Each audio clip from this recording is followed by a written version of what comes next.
The truth is that as the years go by, your body begins to lose muscle mass, a process called sarcopenia, and if you do nothing about it, you will become weaker, less resistant, and see your reflection change without being able to stop it. But here's the good news. This doesn't have to happen to you. Recent studies show that muscle loss can not only be prevented but also reversed, as long as you do the right exercises. Today, I'm going to show you the 6 essential movements to maintain your strength, posture, and muscle firmness over the years. Simple yet incredibly effective exercises that will ensure you keep a strong, defined body and stay ready to face any challenge. At the end, I will also cover the other factors that influence the prevention and reversal of sarcopenia, so stay until the end and share this knowledge with a friend. The 6th exercise is push-up. The push-up is one of the most effective exercises for strengthening the upper body, activating the chest, shoulders, triceps, and core. These muscles are essential for everyday tasks, such as pushing doors, carrying bags, getting up more easily, and maintaining good posture. Additionally, since it requires core stabilization, this exercise protects the spine and improves balance, helping to prevent falls and back pain. For those who are just starting out or have reduced mobility, the best way to begin is with wall push-up, a safe variation that reduces joint impact and lessens strain on the shoulders. To perform it correctly, place your hands on the wall at shoulder height, step your feet slightly back, and keep your body aligned. Inhale deeply, and as you exhale, bend your elbows, bringing your chest toward the wall while maintaining a straight posture. Return to the starting position as you inhale again and repeat the movement. This progression allows for safe and effective strengthening. As strength increases, it's possible to advance to incline push-up, where the hands are placed on a lower surface, such as a sturdy table or the back of a couch. The movement follows the same principle. Keep the body straight, engage the core, and lower in a controlled manner, avoiding arching the lower back or lifting the hips.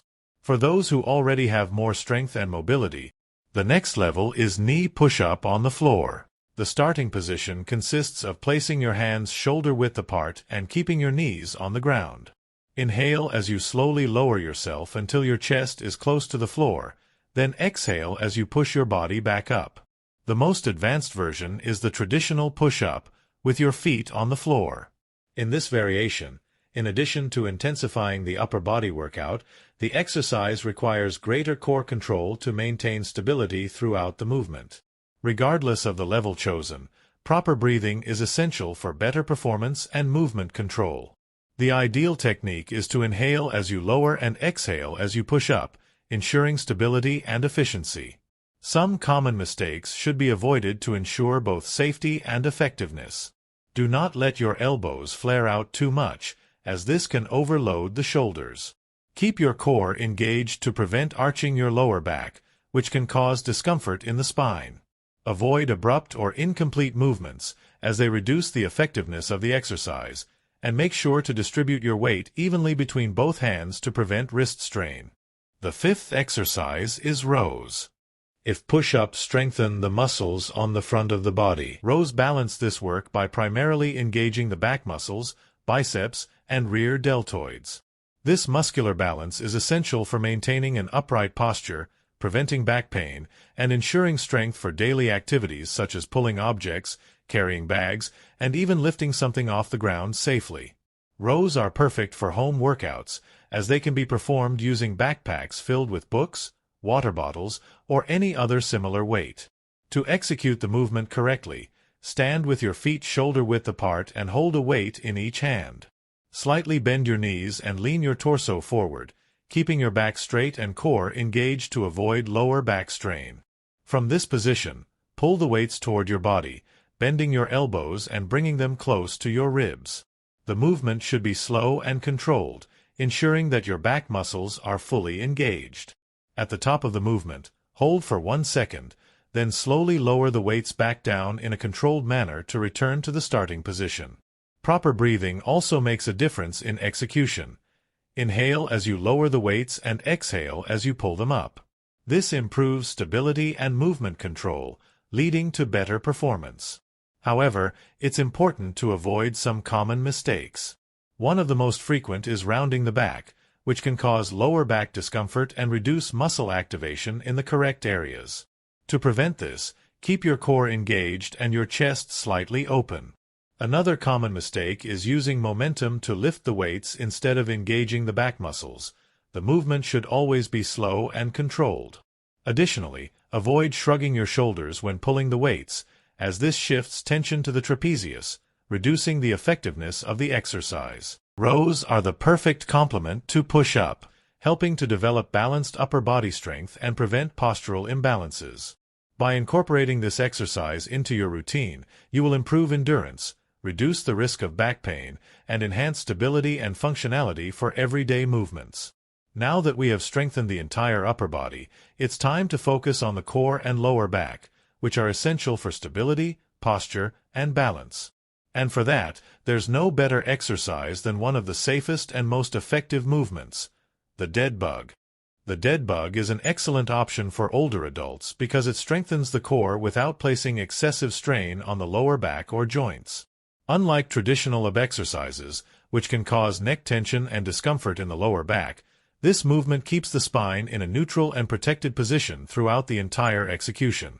It directly engages the deep abdominal muscles, such as the transverse abdominis and rectus abdominis, as well as the stabilizers of the lower back and hips, which are essential for maintaining good posture, improving balance, and enhancing motor coordination.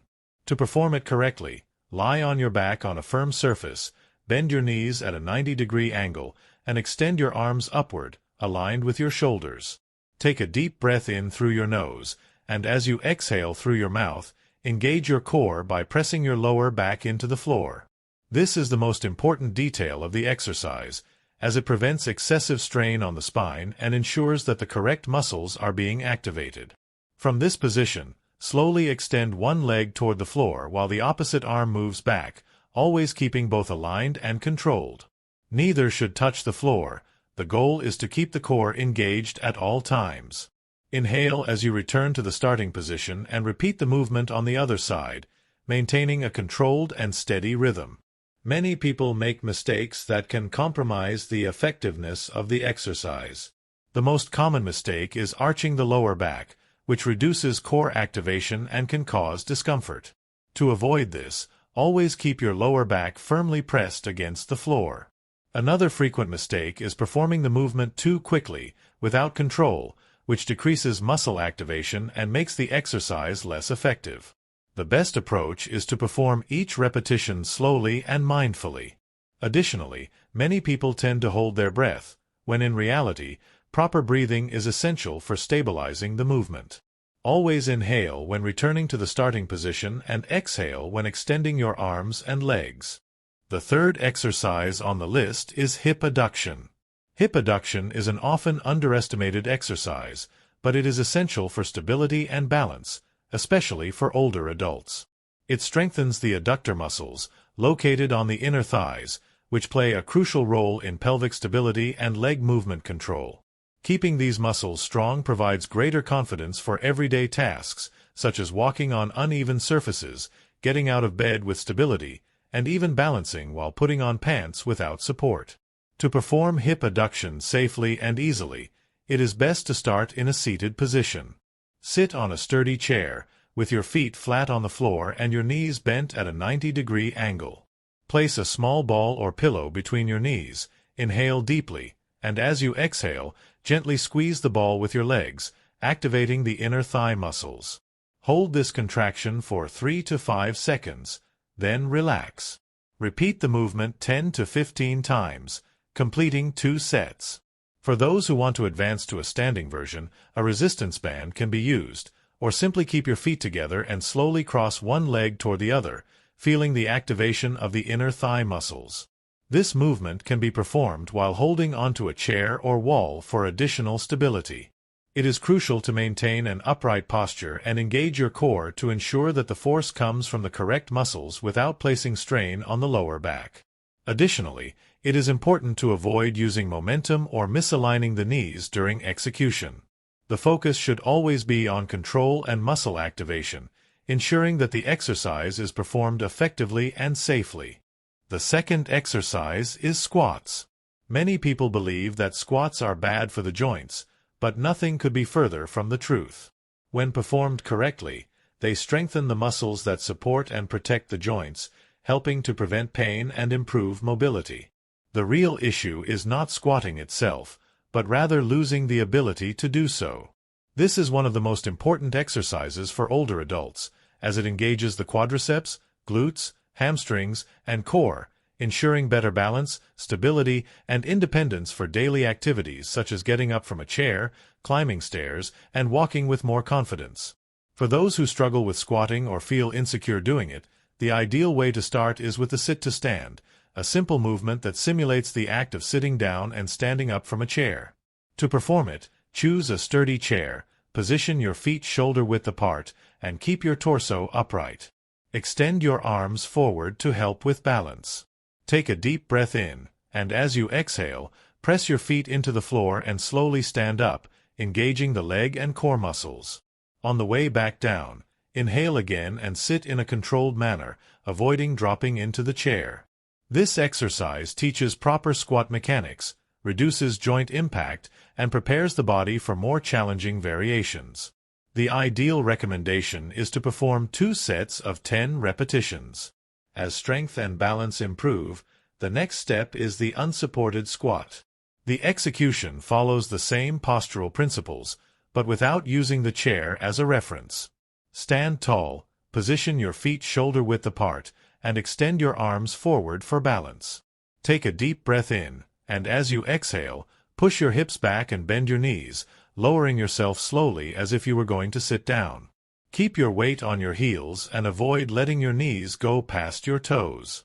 As you return to the starting position, contract your glutes and core to maintain movement control. The initial goal is to perform 2 sets of 10 repetitions, always prioritizing proper form. For those looking for a greater challenge, squats can be performed while holding light weights in your hands or using resistance bands, increasing muscle activation. However, regardless of the variation chosen, some mistakes should be avoided to ensure safety and effectiveness. Do not let your knees move excessively past your toes, do not lift your heels off the ground, and do not round your back forward. Keeping your chest open, core engaged, and movement controlled are key factors to avoiding injuries and achieving the best results. And the first exercise on our list is heel raises. Heel raises are an essential exercise for strengthening the calves, often referred to as the second heart of the body. This is because calf muscles play a crucial role in blood circulation, helping pump blood from the legs back to the heart. This continuous movement helps prevent swelling and reduces the risk of vascular problems, such as varicose veins and deep vein thrombosis. Additionally, strong calves improve balance and stability, reducing the risk of falls. To perform this exercise correctly, stand with your feet shoulder-width apart and place your hands on a wall or chair for added stability. Inhale deeply, and as you exhale, lift your heels off the floor, rising onto the balls of your feet. Hold this position for 1 to 2 seconds, feeling the calf muscles activate, then slowly lower your heels back down until they touch the floor again. The key to an effective movement is control, avoiding the use of momentum to lift and preventing a rapid descent. If you have difficulty balancing or lack strength, an easier alternative is to perform the exercise seated in a chair, with your feet flat on the floor. Simply lift your heels while keeping your toes on the ground, focusing on calf contraction. As you gain strength and confidence, you can progress to the standing version and later to a step variation, where your heels start from a lower position, increasing range of motion and muscle engagement. For an extra challenge, you can hold dumbbells to add resistance or perform the exercise on one leg at a time, which also improves balance and coordination. Beyond physical strength, it is essential to preserve the connection between the brain and muscles. Exercises that require coordination, such as Tai Chi, yoga, and Pilates, help maintain quick reflexes, stability, and agility. It is also necessary to apply the principle of progressive overload, gradually increasing weight, repetitions, or movement complexity. Complementing this routine with cardiovascular exercises, such as walking and swimming, improves circulation and endurance, while stretching and mobility exercises protect the joints and prevent muscle stiffness. However, muscles don't grow from effort alone. They need nutrients and recovery. A diet rich in high-quality protein, such as lean meats, eggs, dairy, and legumes, provides the amino acids needed for muscle synthesis. Additionally, vitamins and minerals like vitamin D, magnesium, and omega-3 help with recovery and joint health. Getting good sleep is also essential, as it is during sleep that the body repairs muscle tissue and balances the hormones responsible for muscle growth. Leave a comment about what you thought of this video, and I hope to see you in the next one, which is now appearing on your screen.